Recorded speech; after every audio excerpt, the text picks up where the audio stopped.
Israel ने कुछ ऐसा कर दिया, वो जो प्लान था ट्रंप का पीस प्लान, उसमें इजराइल ने कुछ ऐसा कर दिया जिससे मुस्लिम राष्ट्र जो शांति कराने आए थे, फिर चाहे वो कतर रहा हो, तुर्की रहा हो, इजिप्ट रहा हो, पाकिस्तान रहा हो, ये सब, सऊदी समेत, ये सब ठगा हुआ महसूस कर रहे हैं। ईरान जैसे देश ठगा हुआ महसूस कर रहे हैं कि इजराइल ने हमारे साथ धोखा कर दिया है। हुआ क्या, अब मैं आपको वो कहानी बताता हूं।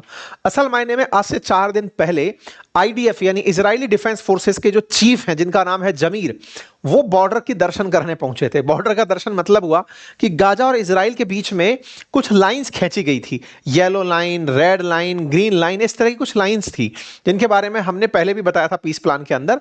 ये येलो लाइन पर पहुंचे और येलो लाइन पहुंच करके कहा अब से यही हमारा नया बॉर्डर होगा। ये बात जैसे ही इन्होंने रखी, देखिए ये रहे जमीर जो बीच में आपको दिखाई दे रहे हैं, इजरायली डिफेंस फोर्सेस के यहां पर सैनिक हैं और इनसे ये बात करते हुए कहते हैं कि यही हमारा नया बॉर्डर होगा। अब ये कौन सी जगह की बात कर रहे हैं, क्या कहानी है, मैं आपको हल्का सा ब्रीफ कर देता हूं।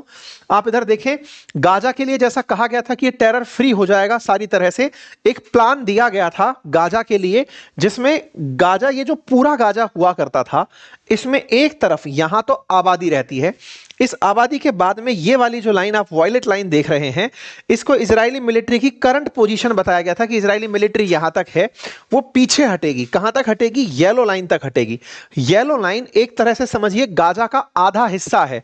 इससे इधर की तरफ वाला जो गाजा है उसमें कृषि होती है, खेती होती है, और इसका जो दूसरी तरफ वाला यानी पश्चिम तरफ वाला जो हिस्सा है, इसमें आम जन निवास करता है, आम जनता रहती है। यहां पर 20 लाख के आसपास फिलिस्तीनी रहते हैं।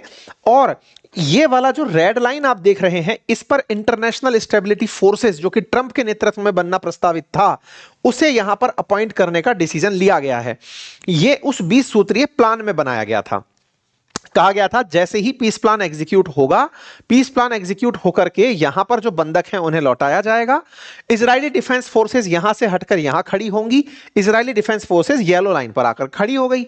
फिर कहा गया सीज फायर का प्लान 2 एक्टिवेट होगा, जिसमें ये जो रेड लाइन है यहां पर आकर के इंटरनेशनल सिक्योरिटी फोर्सेस खड़ी होंगी और गाजा के अंदर, गाजा का जो बॉर्डर है इस जगह पर इजरायली फोर्सेस आकर खड़ी होंगी। तो मतलब फ्यूचरिस्टिक प्लान ये था कि इजरायली फोर्सेस यहां होंगी, रेड लाइन पर इजराइल के international defence forces, security forces, जिसमें पाकिस्तान, कतर, तुर्की, इजिप्ट जो भी अपनी सेना देना चाहे वो यहां पर खड़े होंगे। येलो लाइन तक ये फेज 1 में रुके रहेंगे जब तक कि अभी वाला जो काम है, कौन सा वाला काम, बंधकों के एक्सचेंज होने वाला नहीं हो जाता तब तक। तो प्लान एग्जीक्यूट होते ही येलो लाइन पर रुकना था। लेकिन अब हुआ क्या, इजराइल ने क्या कर दिया, जहां इजराइल को यह फाइनल अपना बॉर्डर मानना था, इजराइल ने अनाउंस करके इस येलो लाइन को अपना फाइनल बॉर्डर मान दिया है। कहा है यह हमारा फाइनल बॉर्डर है। और इस अनाउंसमेंट के साथ ही सारा बवाल शुरू हो गया है। यूएन तक में बात पहुंच गई है। अंतरराष्ट्रीय स्तर पर सारे मुस्लिम देश फिर से चिंता मग्न हो गए हैं कि यह क्या हो गया। इजराइल के सारे बंधक रिहा हो गए। इजरायली बंधक होने के बाद में इजराइल ने इस येलो लाइन को अपनी नई बॉर्डर घोषित कर दी है। इसका मतलब इसके बाद वाला जितना भी क्षेत्र है इसको इजरायली फोर्सेस कब्जे में ले ली है। और इस बॉर्डर पर खड़े होकर अनाउंसमेंट यह हो रहा है कि अगर फिलिस्तीन से कोई भी इस तरफ आएगा तो गोली मार दी जाएगी। और इंटरेस्टिंग बात यह है कि यहां पर एक बॉर्डर है जिसको राफा बॉर्डर कहते हैं, जो कि इजिप्ट की तरफ रास्ता खोलता है। उस बॉर्डर से पीस प्लान के अकॉर्डिंग प्लानिंग यह थी कि यहां पर जो फिलिस्तीनी इजिप्ट में जाकर बस गए हैं वो वापस आ सकते हैं रहने के लिए अपने क्षेत्र में। लेकिन कहा गया है कि वापस आने के रास्ते बंद कर दिए गए हैं। केवल अगर फिलिस्तीन से निकलकर कोई जाना चाहता है तो ही अलाउ होगा। यानी इजराइल ने यहां पर ट्रंप के पीस प्लान को फेल कर दिया है। साथ ही साथ में गाजा से अपने बंधकों को सबको छुड़वा कर, केवल अभी एक के बारे में कहा जा रहा है कि उसकी डेड बॉडी वापस नहीं आई है, अदरवाइज सबको वापस ले लिया है। यहां पर अब जो बात आ रही है वो ये कि इजराइल ने फिलिस्तीनियों को यहां से जाने के लिए तो रास्ता दे दिया है, लेकिन अगर कोई अंदर आके रहना चाहता है तो उसे परमिशन देने से मना कर दिया है। ये 2 नए सुधार ऐसे समय पर जब इजराइल के सेना चीफ यह अनाउंस कर रहे हो कि येलो लाइन ही हमारा न्यू बॉर्डर होगा, इससे अंतरराष्ट्रीय स्तर पर चिंता बढ़ गई है। गाजा से इजराइल की वापसी तो हुई लेकिन येलो लाइन पर रह गए और कहा गया कि अब उससे दूसरी तरफ येलो लाइन से गाजा पट्टी वाला क्षेत्र रेड लाइन कहलाएगी, ये वाला लाइन तो रेड जोन कहलाएगा और इसके दूसरी तरफ इजराइल वाला जो क्षेत्र है ये ग्रीन जोन कहलाएगा।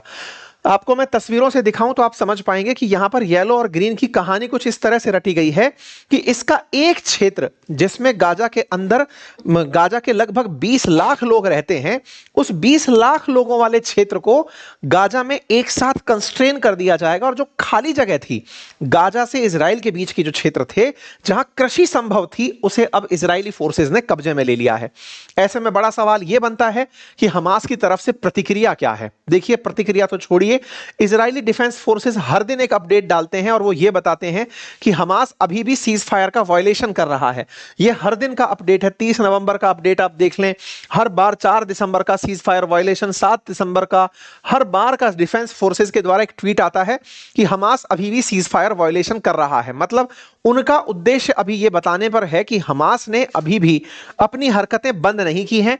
एक वीडियो बाहर जारी होता है न्यूयॉर्क पोस्ट का, जिसमें दिखाया जाता है कि बच्चों के लिए जो दवाएं भेजी गई थी या खाने का पदार्थ भेजा गया था, वो हमास ने अपने कब्जे में इस तरह से लिया हुआ था और बच्चों को भूख से तड़पने के लिए मजबूर किया हुआ था। एक और वीडियो जारी किया जिसमें हमास के लड़ाके जो हैं, जो आतंकी हैं, वो अपने हाथ में बंदूक लेकर के मार्केट में टहलते हुए दिखाई देते हैं।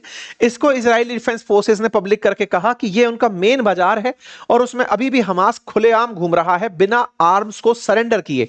अगर ये आर्म सरेंडर नहीं करेंगे, इसका मतलब हमास अभी फिर से तैयार हो रहा है और इस तरह की जो मदद इसे मिल रही है आने वाले समय में ये दिक्कत खड़ी कर सकता है। इस बात पर जब पूछा गया, टाइम्स ऑफ इजराइल के द्वारा पूछा गया हमास के कुछ इन्फॉर्मर्स से कि क्या हमास तैयारी कर रहा है क्या वेपन देने के लिए, अपने हथियार गिरा देगा क्या, छोड़ देगा क्या, तो हमास का जवाब था नहीं। जब तक हमें यह अश्योरेंस नहीं हो जाता कि इजराइल डिफेंस फोर्सेस यहां से बाहर नहीं निकल जाएंगी, हम हथियार नहीं छोड़ेंगे। लेकिन जब नेतन्याहू से यह पूछा गया कि क्या हमास हथियार छोड़ सकता है, तो नेतन्याहू का कहना था दुनिया में बहुत से देशों ने छोड़ा है भाई। उनका कहना था कि हिटलर की जो सेना थी उसने हथियार छोड़े, जापान के अंदर जापान के लोगों ने सेकंड वर्ल्ड वॉर के बाद वेपन छोड़े, तो हमास भी छोड़ सकता है। गल्फ में भी लड़ाकों ने वेपन छोड़े हैं तो यहां भी छोड़ सकता है। दोनों के अपने स्टैंड है। हमास की तरफ से अभी कोई भी वेपन छोड़ने का न्यूज बाहर नहीं आ रहा है। इसी वजह से लेबनान की तरफ से हिजबुल्लाह का बयान आ जाता है। वो कहता है जब तक ईरान हमें नहीं कहेगा हथियार छोड़ने की, हम नहीं छोड़ेंगे। कुल मिलाकर के इजराइल की तरफ से ना तो इजराइल की तरफ से प्रयास बढ़ रहे हैं और ना हमास की तरफ से प्रयास बढ़ रहे हैं। भले ही इन लोगों ने नई सीमा रेखाएं अनाउंस कर दी हो, इजराइल ने ट्रंप को सीज फायर के उलट ही बुरा सौदा बनाकर भेज दिया कि साहब आपको लगता था कि हम रुक जाएंगे, इजराइल ने इनका एक और क्षेत्र कब्जा कर लिया। ये बिल्कुल वैसे ही है। पहले फिलिस्तीन बहुत बड़े क्षेत्र पर था, अब फिलिस्तीन जो है वो धीरे धीरे घटते घटते शायद अब इतने से क्षेत्र में रह जाएगा जो आने वाले समय में निश्चित ही मुस्लिम देशों की प्रतिक्रिया का कारण बनेगा। लेकिन एक तरफ यह है तो दूसरी तरफ यहां पर नाकामी उन देशों की दिखाई पड़ती है जिन्होंने इन फिलिस्तीनियों का सौदा कर दिया। आज पाकिस्तान में हजारों की संख्या में लोग सड़क पर उतर आते हैं पाकिस्तान की तरफ से कि हम फिलिस्तीन के समर्थन में हैं। वही पाकिस्तान अपने द्वारा किए समझौते में फिलिस्तीन का सौदा कर देता है। फिलिस्तीन के नाम पर, गाजा के नाम पर इजराइल से समझौता करवा आता है। इजराइल की स्टेबलाइजेशन फोर्सेस के नाम पर, आईएसएफ फोर्सेस के नाम पर, जिसे यूएन में अमेरिका मान्यता दिलवाना चाहता है, उसके नाम पर यहां पर सारा खेल होता है। और वो खेल किस तरह से हुआ है वो आपके सामने है।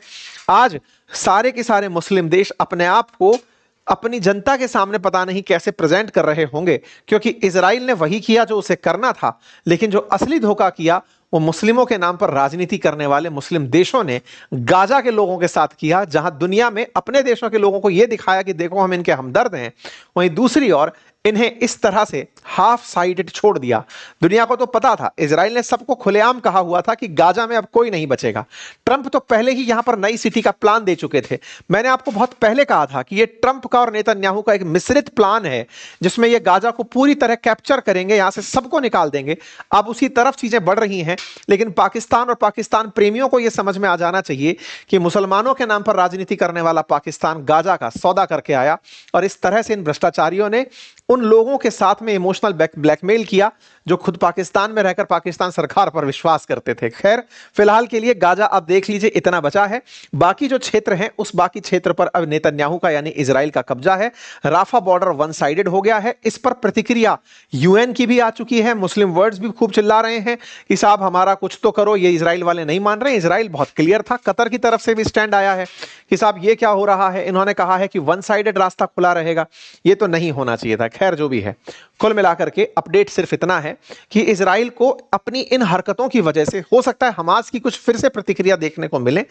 हमास के लोग जो गाजा के लोगों को जाता हुआ देखें और डिसआर्मामेंट करने के लिए, यानी इनके हथियार गिराने के लिए जो अंतरराष्ट्रीय प्रेशर इन पर बनाया जा रहा है, उसके रिटेलिएशन में फिर से इजरायली फोर्सेस के साथ मुठभेड़ में आ जाएं और यही खबर बड़ी खबर कहलाए। इजिप्ट इसी बात के लिए अमेरिका को चेता रहा है कि आप इतना प्रेशर मत डालिए, आधी तो जमीन उनकी आप लोगों ने ले ली, इसके बाद में उनके लोगों से कह रहे हैं कि आप हथियार डाल दो, कह रहे हो कि गाजा छोड़ के जाना चाहते हो तो चले जाओ लेकिन वापस मत आ जाना। ये सारी चीजें हमास को उकसा देंगी।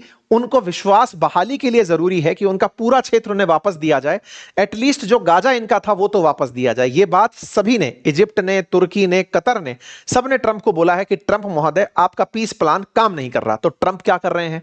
ट्रंप ने मिलने के लिए नेतन्याहू को बुलाया है। इनका पीस प्लान जिसके लिए इनका सम्मान किया गया था इजराइल के द्वारा, थैंक यू ट्रंप बोल करके, टेक्निकली वो इजराइल को तो फायदा दे गया है क्योंकि इजराइल को आधा गाजा मिल चुका है ऑफिशियली ट्रंप के इंटरफेरेंस से और कोई कुछ बोलने के लिए भी तैयार नहीं है। सारे बंधक रिहा हो गए, हमास शांत बैठा हुआ है।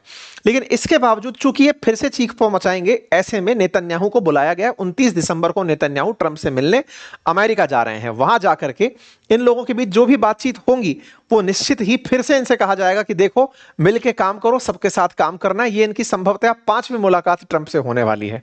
खैर, कुल जमा अर्थ यही है कि मिडिल ईस्ट में शांति के नाम पर ट्रंप और नेतन्याहू जो मिलकर खेल रहे हैं वो शायद इन मुस्लिम देशों के राष्ट्राध्यक्षों को तो समझ में आता हो, लेकिन आम जनता को लगता है कि ये इनके हमदर्द हैं।